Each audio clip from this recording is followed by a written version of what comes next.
Dozen అరటిపళ్ళు 40 నుంచి 70 రూపాయలు. కానీ అదే అరటిపళ్ళు పండించిన రైతుకి ఎంత వస్తున్నాయో తెలుసా? ఏమీ మిగలట్లేదు. సిచ్యువేషన్ ఏంటో ఒక్కసారి దీన్ని బట్టి మీరు అర్థం చేసుకోండి. కేజీకి ఒకే ఒక్క రూపాయి. ప్రస్తుతం అంత దారుణంగా ఉన్నాయి పరిస్థితులు. రాయలసీమలో అరటి సాగు చేస్తూ ఉన్న రైతు గడ్డు కాలం ఎదుర్కొంటున్నాడు. ముఖ్యంగా అనంతపురం జిల్లాలో అరటి రైతులు పెట్టుబడి కూడా రాక తీవ్రంగా నష్టపోతున్నారు. కూలీ ఖర్చులు కూడా దక్కే పరిస్థితి లేకపోవడంతో పంటను పూర్తిగా తొలగించేస్తున్నారు. సాధారణంగా ఎకరాకి పెట్టుబడిగా 1,00,000 దాకా ఖర్చు అవుతుందంటున్నారు రైతులు. అయితే ఈసారి మహారాష్ట్రలో అరటి దిగుబడి ఎక్కువగా ఉండడం, అరబ్ దేశాలకు ఎగుమతులు తగ్గిపోవడంతో ఆ ప్రభావం మన రైతులపై పడింది.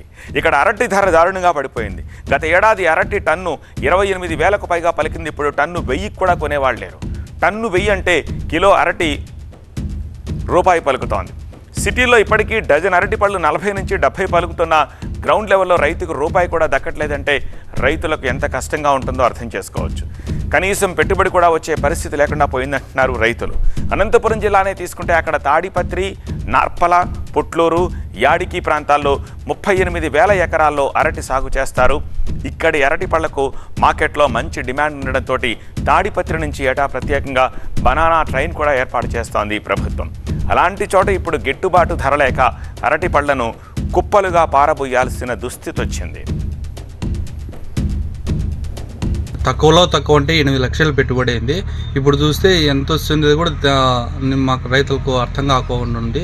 దళారులు ఏడో క్వాలిటీ లేవని చెప్పేసి, ఏడో తోటలో లేవని చెప్పేసి ఇక్కడ బాగుండే సరుకు కూడా కొట్టుకోకుండా 2 రూపాయలు 3 రూపాయలు కడుగుతున్నారు.